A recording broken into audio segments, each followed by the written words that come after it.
আসসালামু আলাইকুম। প্রিয় শিক্ষার্থীবৃন্দ, সবাইকে স্বাগত জানাচ্ছি। প্রকৃতি প্রত্যয় পর্ব 5 নিয়ে আজকে আমরা আলোচনা করব। প্রথমে রয়েছে তম। আমরা যদি এটি প্রয়োগ করি তাহলে দেখা যাচ্ছে যে 80 যোগ তম সমান সমান 80তম। দেখুন 80 কি বোঝাচ্ছে? যে একটি সংখ্যা। তাহলে এই যে এখানে 80তম একটি ধারাবাহিক যে একটি ক্রম সেটিকে বোঝাচ্ছে। যেমন সে পরীক্ষায় 80তম হয়েছে, পাবলিক পরীক্ষায় 80তম হওয়া। ধরা যাক কোথাও 1000 জন লোক নেওয়া হবে, সেখানে একজন পরীক্ষার্থী 80তম হয়েছে, ফলে 80তম কিন্তু এখানে বোঝাচ্ছে যে তার যে মেধাক্রম বা অবস্থান। ফলে 80 যখন আমরা বলছি সেটি কিন্তু এখানে তদ্ধির প্রত্যয়কে বোঝানো হচ্ছে। আবার যদি আমরা বলি যে দীর্ঘতম, খেয়াল করতে হবে যে দীর্ঘতম, তাহলে দীর্ঘ যোগতম এখানে প্লাস রয়েছে। তাহলে দীর্ঘতম যখন আমরা বলছি, তাহলে দীর্ঘতম কখন বোঝানো হয়? ধরা যাক যে এই যে এটি একটি নদী, তাহলে এটি যদি আরেকটি নদী হয়, এখানে আমরা চিত্র আঁকলাম। ধরা যাক এটি হচ্ছে এরকম। ফলে এখানে কিন্তু ক, তারপর এখানে খ এবং এখানে গ।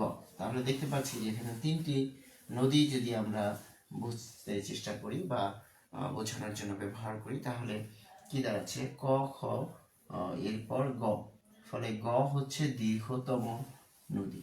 তাহলে এখানে যদি আমরা এটা মুছে দিই, এখানে বলি যে গ দীর্ঘতম নদী।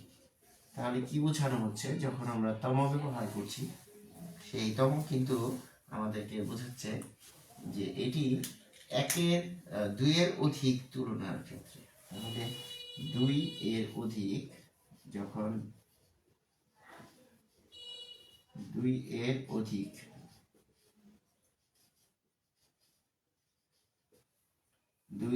অধিক, তুলনার ক্ষেত্রে কিন্তু তম ব্যবহার হচ্ছে। যেমন আমরা যদি বলি যে বাংলাদেশের দীর্ঘতম নদী বা দীর্ঘতর নদী বা গভীরতম নদী, যখনই আমরা বলবো যে তম, তখন হচ্ছে সবগুলোর মধ্যে তুলনা বোঝাবে। যেমন আমরা যদি বলি পদ্মা বাংলাদেশের দীর্ঘতম নদী, কথার কথা বলে নিলাম, তাহলে আমরা যদি বলি পদ্মা বাংলাদেশের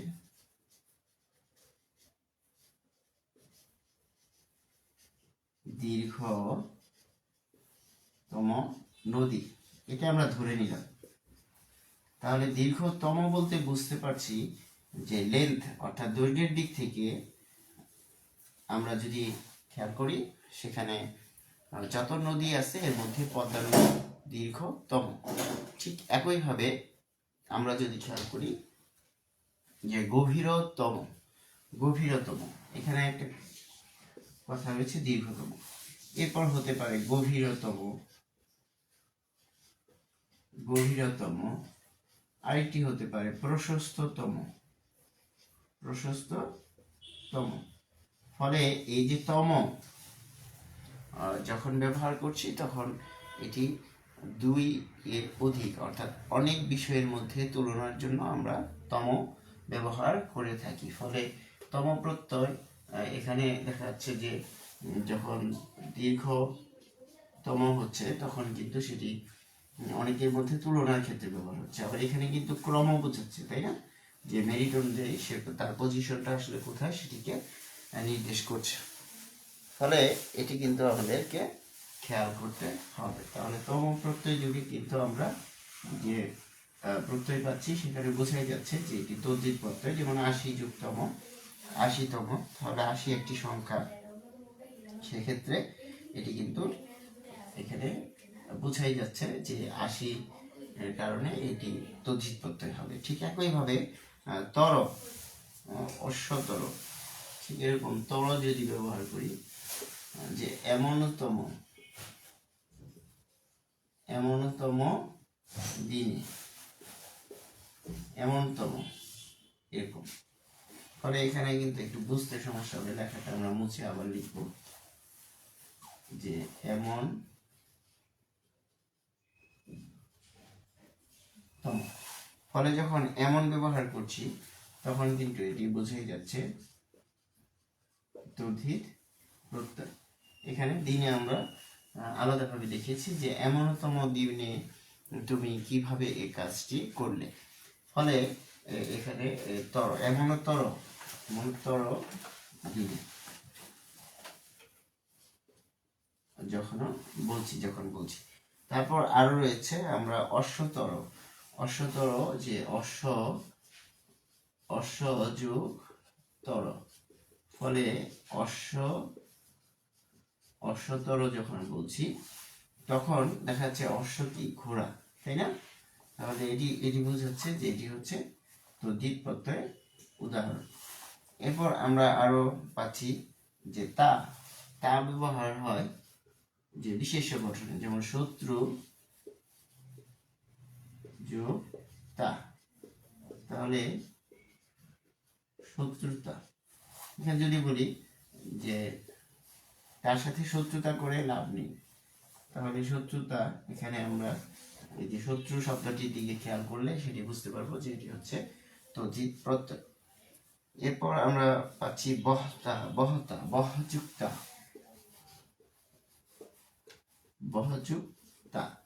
তাহলে এটি হচ্ছে বহতা। কিভাবে হলো, যে দেখুন এখানে হসন্ত আর এখানে তা পাচ্ছি, তাহলে বহতা এর সাথে কিন্তু একটি এখানে স্বর চলে আসে, তাহলে স্বরাগম হয়েছে বহ থেকে বহ।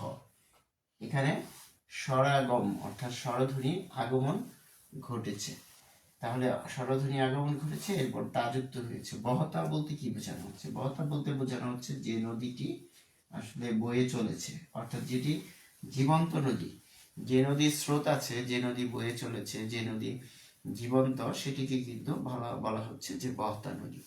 তাহলে বহতা, এখানে বহ যখন বলছি তখন সেটি বোঝাচ্ছে যে এটি কৃত প্রত্যয়ের উদাহরণ। এরপর আমরা পাচ্ছি তি, তাহলে চাকতি, চাক যুক্তি। দেখুন চাকতি কি, এই যে এরকম একটা চাকতি নিক্ষেপ একটা খেলা আছে, সেখানে কিন্তু এই যে এরকম একটা একটু ওজন সমৃদ্ধ একটা বস্তু থাকে, এরকম চারদিকে এরকম কি থাকে, প্রান্ত কিনারা থাকে, সেটিকে কিন্তু এরকম ঘুরিয়ে নিক্ষেপ করা হয়, ফলে সেটি হচ্ছে চাকতি নিক্ষেপ।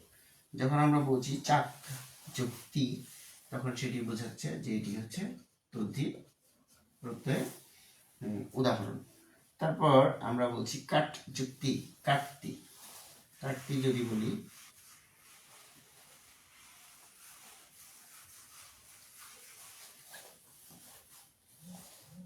প্রত্যয় কাট যুক্তি, ফলে এটি দাঁড়াচ্ছে কাটতি, তাই না? এই যে এটি হচ্ছে কৃত প্রত্যয়, এটি কৃত প্রত্যয় কেন? দেখুন কাট, এই যে ক্রিয়ামূল বা ধাতু, সেখানে এসে কিন্তু আমরা এখানে থেমে যাচ্ছি, ফলে কাটতি। যেমন বাজারে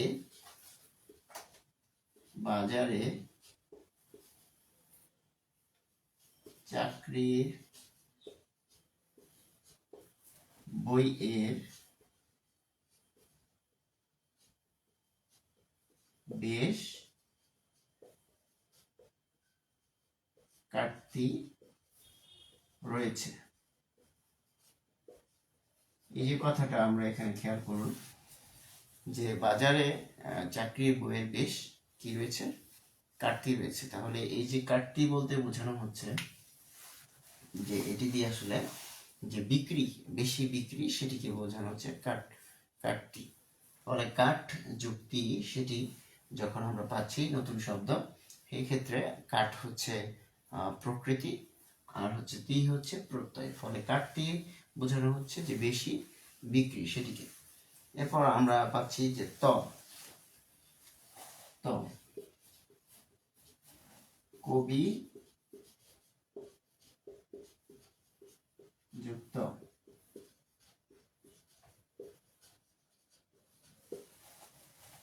কবিত্ব।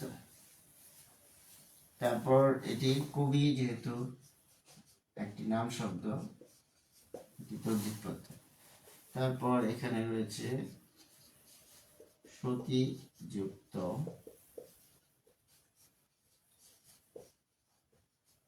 সতীত্ব, সতী যুক্ত সতীত্ব, ফলে এই জায়গাটা আমরা পাচ্ছি যে এটি তদ্ধিত প্রত্যয়। দেখুন কবি, সতী এগুলো হচ্ছে নাম শব্দ। তো এরপর আমরা ত যখন যুক্ত করছি তখন সেটি কিন্তু বিশেষ্য গঠনে ভূমিকা রাখছে, ফলে এখানে আমরা পাচ্ছি ত। এরপর আমরা পাচ্ছি ত্র, আচ্ছা ত্র, তাহলে এখানে পাচ্ছি ছদ যোগ ত্র, তাহলে এটি দাঁড়াচ্ছে যে কৃত, এখানে হচ্ছে ছত্র, ছত্র।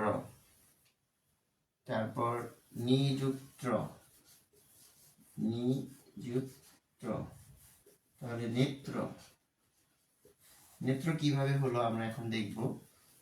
যে নিযুক্ত, এটি নি ধাতু সাথে প্রযুক্ত হচ্ছে, তাই এটি কৃত প্রত্যয়। আমরা এখানে খেয়াল করব যে রস্বই বা দীর্ঘই এরপর যদি এ হয়, তাহলে নি থেকে নে হচ্ছে, এটি হচ্ছে গুণ আর বৃদ্ধি, বৃদ্ধি থাকলে কি হয়, ওই হয়। ফলে আমরা নি থেকে যখন নে পাচ্ছি, তাহলে আমরা বলতে পারছি যে এখানে গুণ সংগঠিত হয়েছে। গুণ সংগঠিত হওয়ার কারণে এটি দেখা যাচ্ছে নি থেকে নে হয়ে গিয়েছে। তারপর আমরা পাচ্ছি থ প্রত্যয়।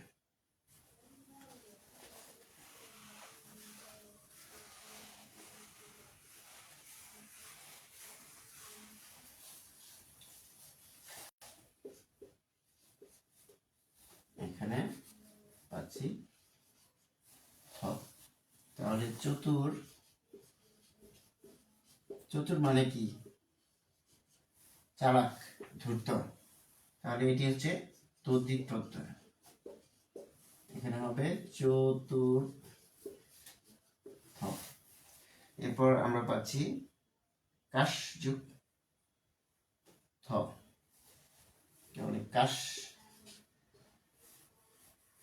কাশ যুগ থ, তাহলে এখানে হচ্ছে কাষ্ঠ।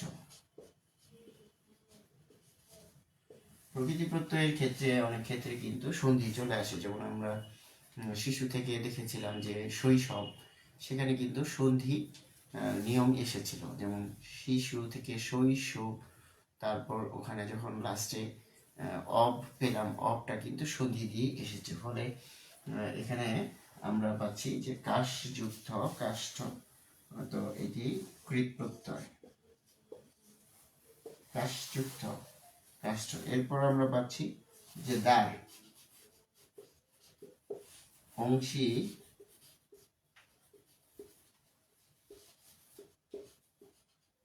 যোগ দ্বার,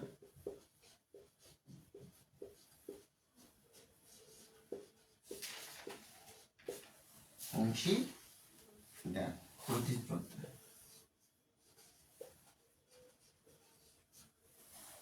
অংশীদার, অংশী যোগ দ্বার, অংশী।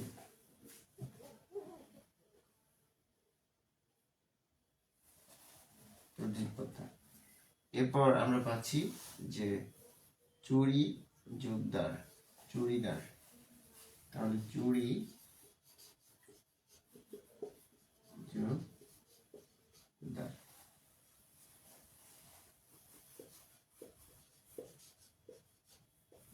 চুড়িদার, এটি হচ্ছে তদ্ধিত প্রত্যয়। এরপর আমরা পাচ্ছি ন প্রত্যয়। ন প্রত্যয়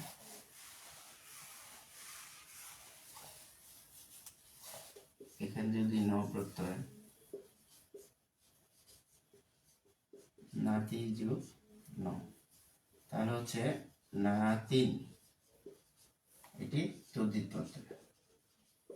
তদ্ধিত প্রত্যয় কারণ দেখুন যে নাতি শব্দের দিকে তাকালেই বোঝা যাবে যে এটি তদ্ধিত প্রত্যয়। দেখুন রাধ যোগ না, রাধ। আমরা এখানে পাচ্ছি না প্রত্যয়, রাধ যোগ না, রান্না, রাত চুক না রান্না, এটি কৃত প্রত্যয়ের উদাহরণ। তারপর আমরা পাচ্ছি পনা, গিন্নি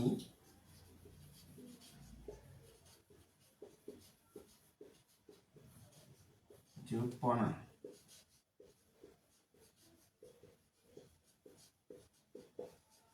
গিন্নি পনা।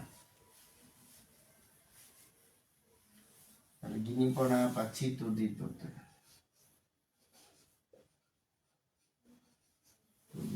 তারপর আমরা পাচ্ছি যে বেহায়া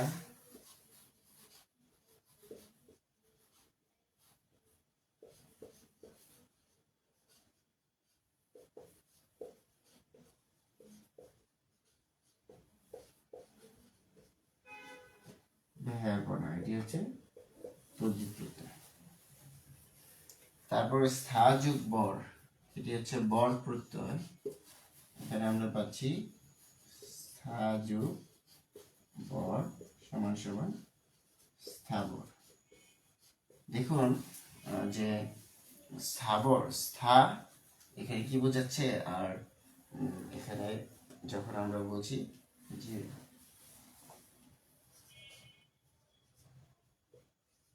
কৃত প্রত্যয় আর বেহায়া গিন্নি, দেখুন গিন্নি শব্দটার দিকে কিন্তু বেহায়া শব্দটিকে দিকে খেয়াল করলে বোঝা যায়। দেখুন রাত, রাত, তাই এটি হচ্ছে কৃত। আবার নাতি, নাতি যখন বলছি তখন সেটি হচ্ছে তদ্ধিত প্রত্যয়। আবার যখন বলছি স্থা, স্থা কেন হচ্ছে, যে এই সুনির্দিষ্ট কিন্তু অর্থ আপনি পাচ্ছেন না। স্থা, স্থান বললে সেটি আলাদা বিষয় হতো, তাহলে স্থা যখন বলছি সেটি কিন্তু আমাদেরকে স্পষ্ট করছে না। তাহলে স্থা যোগ বর স্থাবর, স্থাবর সম্পত্তির ক্ষেত্রে এই শব্দটি ব্যবহৃত হয়েছে। স্থাবর অস্থাবর সম্পত্তি, অর্থাৎ জমি, যেমন জমি এটি কিন্তু স্থাবর সম্পত্তি, অর্থাৎ যে সম্পত্তি দেখা যাচ্ছে, যে সম্পত্তি ধরা যাচ্ছে, বিক্রি করা যাচ্ছে, সেগুলো হচ্ছে স্থাবর সম্পত্তি। ফলে স্থা যোগ বর এখানে হচ্ছে। এরপর আমরা চত যোগ বর, হ্যাঁ চত যোগ বর, তাহলে আর পাচ্ছি চত যোগ বর। দেখুন এখানে কি হলো, এই ত হসন্ত আর এই বফলা মিলে হবে এই যে সংযুক্ত, এখানে হচ্ছে চ, তর। আশা করি আমরা বুঝতে পেরেছি। ফলে এটি হচ্ছে কৃত প্রত্যয়, তাহলে এটি পাচ্ছি আমরা কৃত প্রত্যয়। তাহলে চত্বর, চত্বর কি, ধরুন যে এদিকে একটা রাস্তা আসলো, এদিক থেকে একটা রাস্তা আসলো, এদিকে একটা রাস্তা আসলো, এটা একটা চত্বর। এখানে দেখাচ্ছে যে অনেক, এখানে বসে আড্ডা দেওয়া যায়। তারপর এখানে কোনো একটা অকেশন বা কোনো একটা প্রোগ্রাম বিষয়ে সিদ্ধান্ত হয়, এরকম বিভিন্ন যে দিক থাকে চত্বর, যে জায়গাটাতে মানুষ এসে জমা হয় বসে, সেরকম বিষয়কে চত্বর বলা হয়। তারপর আমরা যদি বলি যে বাজ প্রত্যয়, বাজ প্রত্যয় এখন আমরা দেখব যে বাজ, বাজ যদি বলি যেমন ধান্দা, ধান্দা যোগ বাজ, ধান্দাবাজ। তাহলে ধান্দা করা, কোনো একটা করা প্রচেষ্টা যেটা আসলে প্রতারণার মতো, সেরকম ধান্দাবাজ লোক দেখাচ্ছে যে কোনো কিছু মানে সে খুঁজে বেড়ায়, ঠিক আছে। তো এরকম দেখাচ্ছে কোনো একটা সুবিধা খুঁজে বেড়ায় ধান্দাবাজ লোক। তাহলে ধান্দাবাজ যখন বলছি, এই যে বাজ প্রত্যয় যুক্ত করছি, এটি বোঝাই যাচ্ছে যে এটি হচ্ছে তদ্ধিত প্রত্যয়। ধান্দা করা, ফোন দিয়াটা, কোনো খোঁজ খবর, কোনো একটা খোঁজ চেষ্টা করা। ধোকাবাজ, তারপর হচ্ছে ধোকা, ধোকা। দেখুন ধোকা, প্রতারণা, এগুলো সব কিন্তু দেখা যাচ্ছে যে এই শব্দটা দেখলে বোঝা যায় যে এটি তদ্ধিত প্রত্যয় হবে। পাশাপাশি আমরা যদি দেখি বান, তাহলে এখানে বান যদি বলি, বান কখন হয়? দয়া যুগ বান, দয়া যুগ বান। তাহলে এটি কি? তদ্ধিত প্রত্যয়। কারণ কি? যে দয়া, মায়া, মমতা, দয়া, তারপর হচ্ছে দয়া একটি গুণ, তাই না? এটি থাকে কিসের মধ্যে থাকে? যে মানবীয় গুণাবলীর মধ্যে থাকে। ফলে দেখা যাচ্ছে যে এটি কিন্তু সুনির্দিষ্ট অর্থ আমরা পেয়ে যাচ্ছি। তাহলে বাজ, বান এরকম আমরা পাচ্ছি। তারপর আমরা জ্ঞানযুগ বান, অর্থাৎ জ্ঞানী মানুষ, জ্ঞান, তাই না? জ্ঞান যুগ বান, এখানে আমরা পাচ্ছি। এটিও তদ্ধিত প্রত্যয় হবে। দেখুন দয়া, তারপর হচ্ছে জ্ঞান, এই শব্দগুলোর দিক তাকালেই বোঝা যাবে যে এটি তদ্ধিত প্রত্যয়ের উদাহরণ হবে। এরপর আমরা পাচ্ছি মান, বুদ্ধিমান, মান। তাহলে বুদ্ধি যোগ মান, এটি কি হবে? বুদ্ধিমান। বলুন তো এটি কি প্রত্যয় হবে? এটি অবশ্যই তদ্ধিত প্রত্যয় হবে। কারণ দেখুন শব্দটা কি? বুদ্ধি। তারপর আমরা পাচ্ছি বৃথ যুগ মান, বৃথ, বৃথ যুগ মান, এটি হচ্ছে বর্ধমান, বর্ধমান।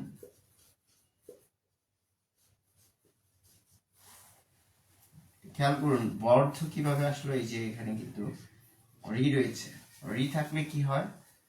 যে রি থাকলে গুণের ক্ষেত্রে হয় অর।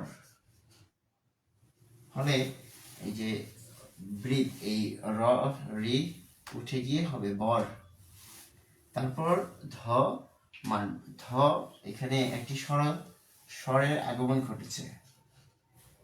ধ হসন্ত যোগ স্বরে অ, ধ হসন্ত যোগ স্বরে অ। ফলে আমরা এখানে কি পাচ্ছি? বৃথ যুগ মান, এখানে বর্ধ মান।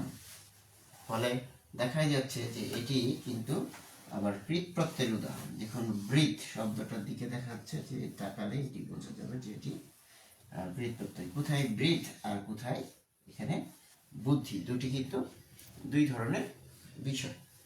তারপর আমরা যদি জ এর উদাহরণ দেখি, যে জ প্রত্যয়,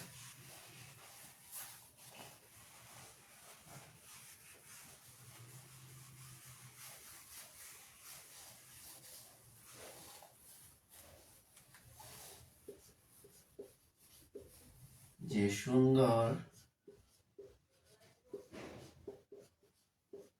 যোগ জ, সৌন্দর্য জ, তাহলে এটি হবে সৌন্দর্য। দেখুন এখানে আমরা সু থেকে পাচ্ছি শো, সু থেকে শো। তাহলে আমরা গুণ বৃদ্ধিতে কি পেয়েছিলাম? যে হ্রস্ব বা দীর্ঘ যদি থাকে সেটি গুণের ক্ষেত্রে হবে উ, বৃদ্ধির ক্ষেত্রে হবে ও। বৃদ্ধির ক্ষেত্রে কি হবে? ও। ফলে সু থেকে হয়ে যাচ্ছে শো। তারপর এখানে এই যে এটার অংশ আগের টুকুই ছিল সৌন্দর্য, এই যে রেফ, র হয়ে যাচ্ছে রেফ। ফলে এখানে আমরা পাচ্ছি সৌন্দর্য। তাহলে সু থেকে সৌ, এটি হলো বৃদ্ধির ফলে। ফলে জ প্রত্যয় যখন যুক্ত হচ্ছে, সুন্দর থেকে সৌন্দর্য আমরা পেয়ে যাচ্ছি। এরপর আমরা আরো পাচ্ছি যে ক্রি যুগ জ। দেখুন ক্রি, ক্রি যুগ জ, এটি কার্য। কার্য কিভাবে হলো? দেখুন রি এর পরে যদি রি যদি অর হয় তাহলে সেটি গুণ, আর রি যখন আর হয় তাহলে সেটি বৃদ্ধি। ফলে এখানে আমরা পাচ্ছি ক হসন্ত যোগ রি যোগ জ। তাহলে এখানে আপনারা রিপ্লেস করি আমরা, তাহলে এখানে আমরা আর বসাই, আর বসালাম, তাহলে এখানে কি হলো, এই ক হসন্ত যোগ আর যোগ জ, তাহলে ক হসন্ত আর এই স্বরে আ মিলে হচ্ছে কা। তাহলে এই যে র হসন্ত সেটি রেফ হয়ে গেল, আর এই জটা থেকে গেল, তাহলে পাচ্ছি কার্য। ফলে এটি হচ্ছে তদ্ধিত প্রত্যয়, তদ্ধিত প্রত্যয়, আর এটি আবার কৃত প্রত্যয়। আশা করি আমরা বুঝতে পেরেছি। তারপর আমরা দেখব যে র প্রত্যয়। এখানে র প্রত্যয় যদি আমরা বসাই তাহলে এখানে আমরা পাচ্ছি র বসালে মধু যোগ র, মধু যোগ র, তাহলে আমরা পাচ্ছি মধুর। ফলে এটি তদ্ধিত প্রত্যয়। দেখুন মধু একটি নাম শব্দ। আর এখানে এরপর আমরা আরো যদি বসাই নম যোগ র, নম যোগ র, তাহলে এই অংশটুকু মিলে কি হচ্ছে, নম্র। দেখুন তাহলে নম এটি কৃত প্রত্যয়, কোথায় এখানে মধু আর কোথায় হচ্ছে নম, পার্থক্য খুব স্পষ্টভাবে কিন্তু দেখা যাচ্ছে। তারপর ল, যখন ল ব্যবহার করছি, যেমন দীঘল, এই যে দীঘল শব্দটা আমরা বলছি দীঘ যোগ ল সমান সমান দীঘল। দীঘল মানে কি, দীর্ঘ। দীঘল অর্থ হচ্ছে দীর্ঘ, যেমন দীঘল কেশ অর্থাৎ দীর্ঘ কেশ।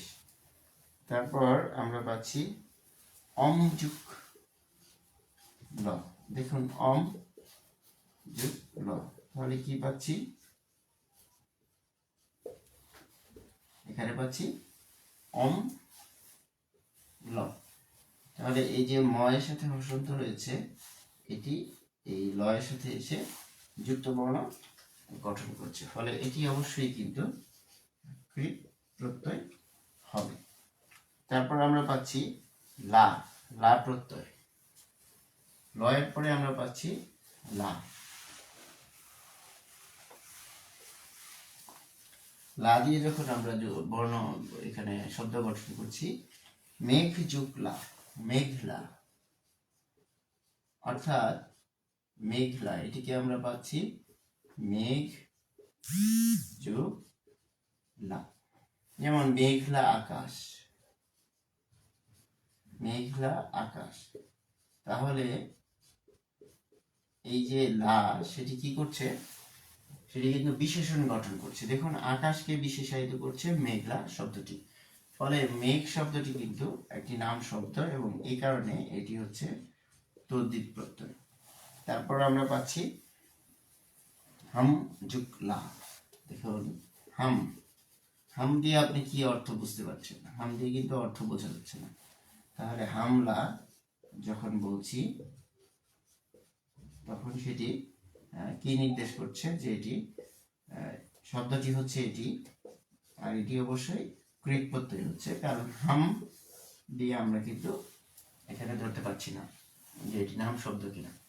দেখা যাচ্ছে যে মেঘ আর হাম, তো এর সাথে কিন্তু যখন বসাচ্ছি লা, তাহলে দেখা যাচ্ছে মেঘ শব্দের সুনির্দিষ্ট অর্থ কিন্তু আমরা বুঝতে পারি বা আমাদের আছে, কিন্তু হাম সেটি ক্রিয়ামূল হিসেবে কাজ করছে, ক্রিয়া প্রকৃতি হিসেবে কাজ করছে, ফলে এটি কিন্তু সুনির্দিষ্ট কোনো অর্থ দিচ্ছে না মেঘের মতো, ফলে এটি কৃত প্রত্যয় পর্যায়ের মধ্যে যাবে। তারপর আমরা যদি বলি সই, তাহলে সই যখন আসছে, কি দাঁড়াচ্ছে,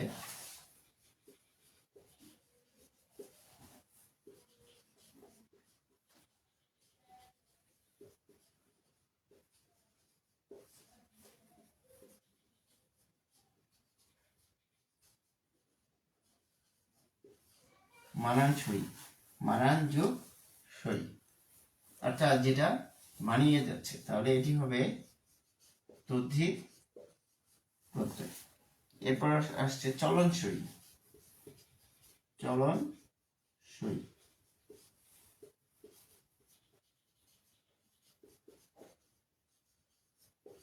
অর্থাৎ যে মানানসই মানে যেটা মানায়, আর চলনসই মানে যেটা চলে, অর্থাৎ যেটি আসলে সময়ের সাথে সাথে বিস্তৃত হওয়ার মতো নয়। চলনসই মানে হচ্ছে এটা চলে বা উপযুক্ত বা যথাযোগ্য, ঠিক এরকম মানানসইও এরকম।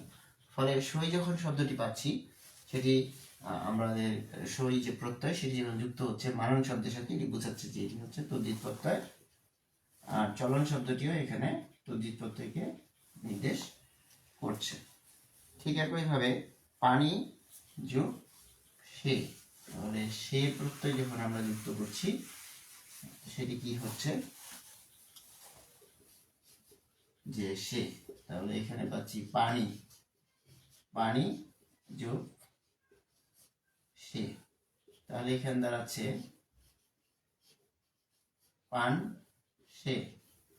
তাহলে এই যে পানি, এখানে একটি কি রয়েছে, রসই রয়েছে, সেটি এখানে বিলুপ্তি ঘটেছে, অর্থাৎ যে স্বর লোপ, এখানে কি ঘটলো, স্বর লোপ, এটি ধ্বনি পরিবর্তন।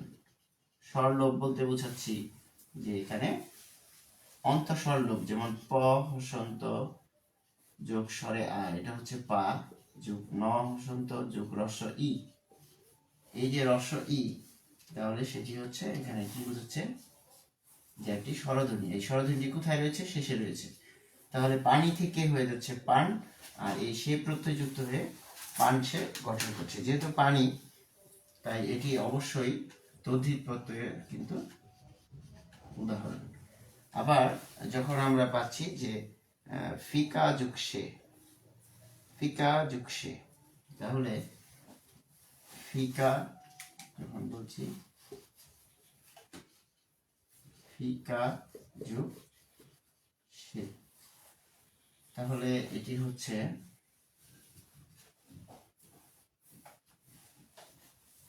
ফ্যাকাশে। তাহলে ফ্যাকাশে যখন আমরা বলছি ফিকা, তাহলে এখানেও কিন্তু একটা পরিবর্তন এখানে হচ্ছে, এখানে হবে দন্তস্ব। ফলে পার্থক্যটা আমরা দেখতে পাচ্ছি যে ফিকা, আবার এখানে হচ্ছে পানি, সুনির্দিষ্ট কিন্তু অর্থ প্রকাশ করছে, ফলে সেটি কিন্তু তদ্ধিত প্রত্যয়। ফলে প্রত্যয়ের যে অনেক গুরুত্বপূর্ণ এখানে বিষয় ছিল, সেগুলো সবকিছুই আমাদের আলোচনায় এসেছে। এবং আমরা যদি খেয়াল করি যে আজকের পর্বের মাধ্যমে কিন্তু প্রকৃতি প্রত্যয়ের যে গুরুত্বপূর্ণ যে আরো বিষয়গুলো ছিল সেগুলো এখানে শেষ হলো। আশা করি আমরা ধরতে পেরেছি। এরপর আরেকটি যে পর্ব থাকবে, সেই পর্বের মধ্যে দিয়ে কিন্তু আমাদের এখানে সেটি শেষ হবে।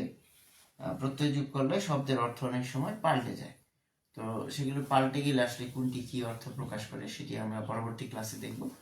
মোটামুটি পর্ব 5-এর মাধ্যমে কিন্তু আমাদের যে বইয়ের যে চার্ট রয়েছে, সেই চার্টে যতগুলো ছিল সবগুলোই আমরা আলোচনা করেছি, আমরা বিশ্লেষণ করেছি যে কোথায় কোথায় পরিবর্তন হয়, কেন তদ্ধিত হয়, কেন কৃত প্রত্যয় হয়। আশা করি আমরা বুঝতে পেরেছি। সংশ্লিষ্ট সবাইকে ধন্যবাদ জানাচ্ছি। আসসালামু আলাইকুম।